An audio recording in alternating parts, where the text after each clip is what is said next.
When you have to fill your car with gas, you probably consider a few things like price, quality, availability, convenience, and trustworthiness.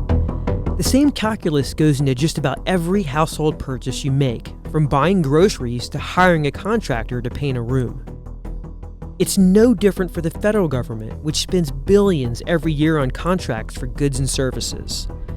The money filters through every level of government and across the economy, funding roads, military bases, healthcare, and countless other discretionary costs. In the last full fiscal year before the pandemic, the budget for that was more than $580 billion. So, when cheaters conspire in their bids for federal contracts or collude with each other to set inflated prices to try to game the system, it's an expensive problem. It's just a lot of money.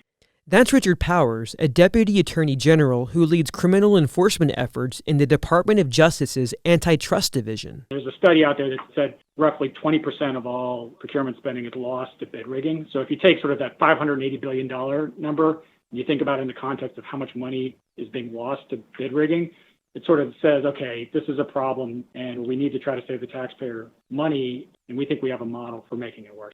On this episode of Inside the FBI, our host JC joins Richard Powers in talking about the novel approach federal investigators and prosecutors are taking to deter antitrust crimes before they happen and detect and prosecute them when they do. I'm Steve Lewis, and this is Inside the FBI.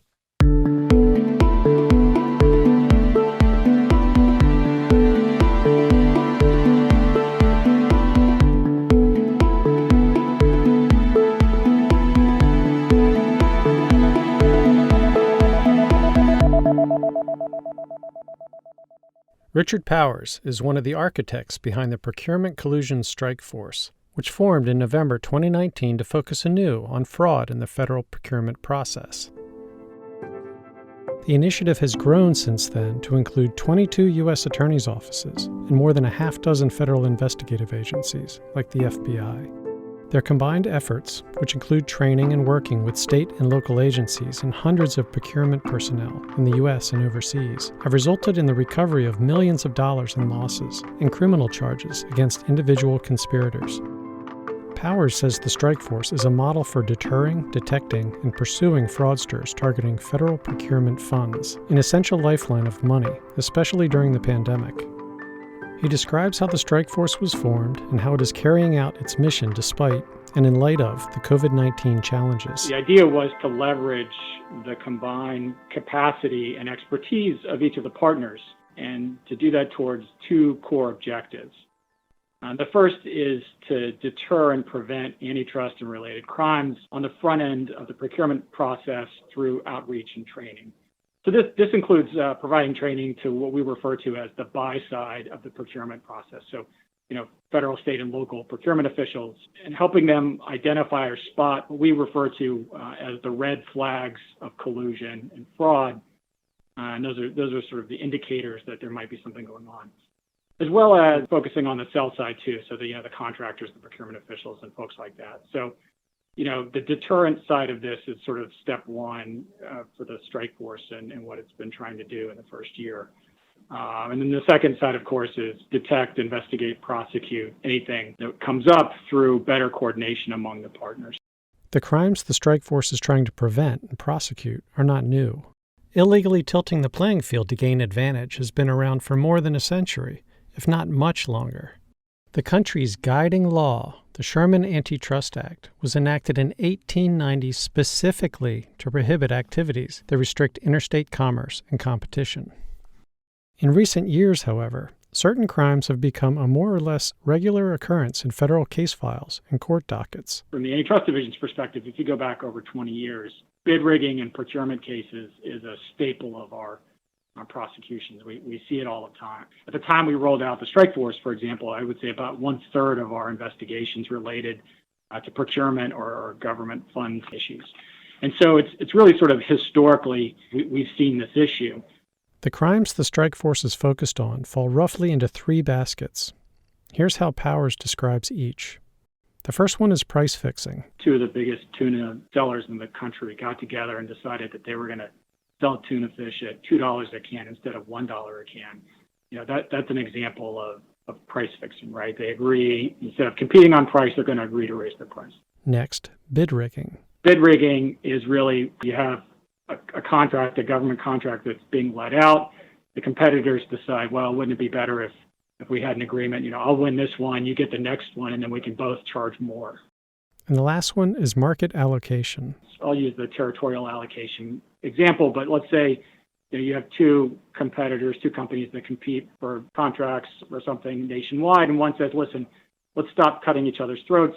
How about you take everything west of the Mississippi and I'll take everything east of the Mississippi? So there they've divided up the markets. Antitrust crimes can take a long time to investigate and prosecute. A case that helped inspire the creation of the new strike force was a bid rigging investigation against a handful of South Korean companies. They conspired to fix prices for fuel contracts at U.S. military bases in South Korea. So instead of the military sort of reaping the benefits of competition, right, getting a competitive price from the fuel suppliers, what they got were collusive bids that were submitted after the competitors got together and decided who was going to win what and at what price. The conspiracy went on for more than 10 years until a whistleblower called in a tip.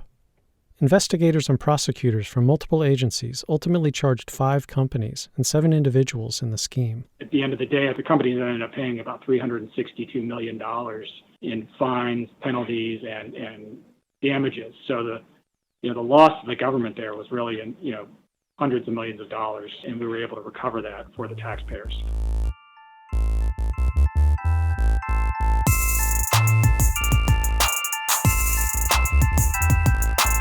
To get out in front of the problem, the strike force is training thousands of people who work in procurement roles on how to recognize red flags of potential crimes. They have shown more than 400 data scientists how to recognize troubling patterns in voluminous procurement data. And they have trained more than 1,000 investigators, fraud auditors, and analysts to recognize potential conspiracies. All of this was happening even as the COVID-19 pandemic was settling in. And what we found during the pandemic is that where we might have done those as in-person trainings before, we are now able to do them virtually. And we are able to get, I think, probably in some ways a larger audience. And so I think our total number of people trained in terms of procurement officials, data scientists, you name it, a whole spectrum of investigators and is somewhere around 8,000. The initiative has already led to more than 24 grand jury investigations. Awareness of the initiative and its success is in part why it expanded so quickly from 13 U.S. attorney districts when it launched to 22 today. I think it's the districts and the agencies wanting to be proactive, but wanting to be proactive because they see the conduct, because they're coming across it in their work, and whether that's a district that sees a lot of emergency funds or an agency that all of a sudden has a lot of money to spend and is letting out a lot of contracts. They're seeing the issues, and what we saw once we launched the strike force was just a tremendous amount of interest from federal agencies and state and local, and reaching out and saying, hey, look, we want to work with you. Whether we're a part of it or not, whatever, we want to work with you all on this. We think this is important. We want to protect the integrity of our procurement process. We want to work with you. And from our perspective, of course, that's great. That's what we want to do. That's why we're here.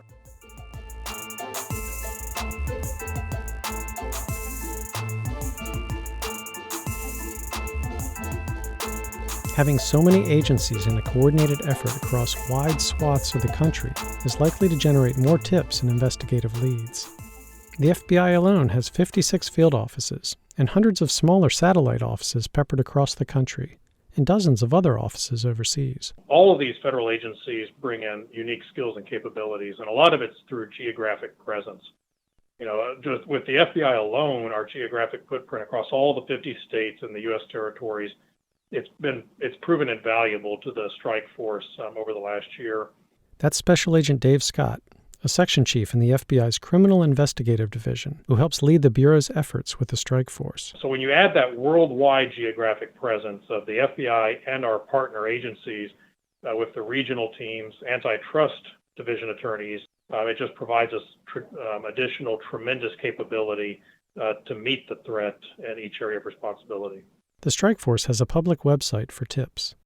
They expect to see complaints about procurement contracts related to the pandemic.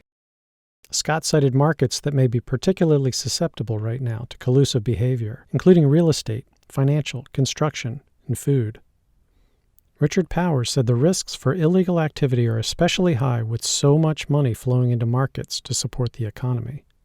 It's even more important, he says, that would-be fraudsters understand the penalties they risk: jail time for individuals and tens of millions of dollars in fines for their companies. Investigators have seen this type of activity before, like with 2008's Troubled Asset Relief Program, or TARP. It's something that my colleagues here at the FBI, we talked about at the onset of the pandemic, and when we saw that the stimulus money was coming out, we said, from our experience, for us, I would say we could go back 10 years with the TARP program and those types of programs. We undertook similar efforts back then in terms of outreach, because anytime you have a significant amount of federal dollars coming out at one point in time, especially under exigent circumstances, the risks are high for both collusion and fraud. These are the moments when federal funds are, frankly, at their greatest risk because there's just so much of it.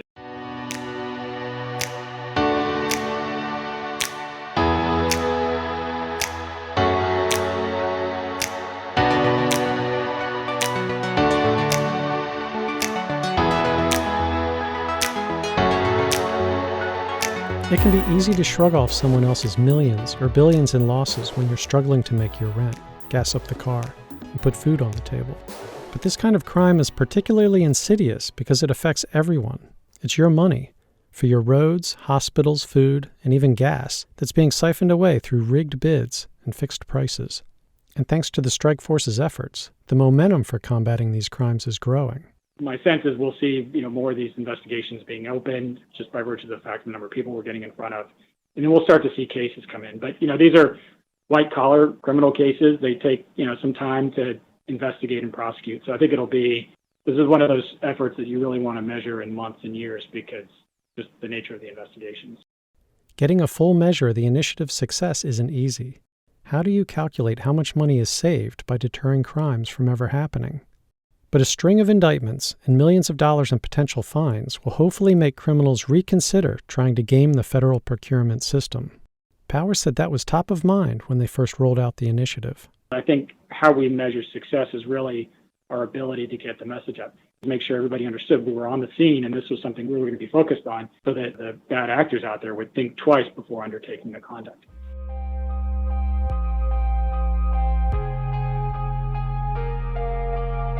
To learn more, visit fbi.gov/PCSF, where you can also find links to submit complaints.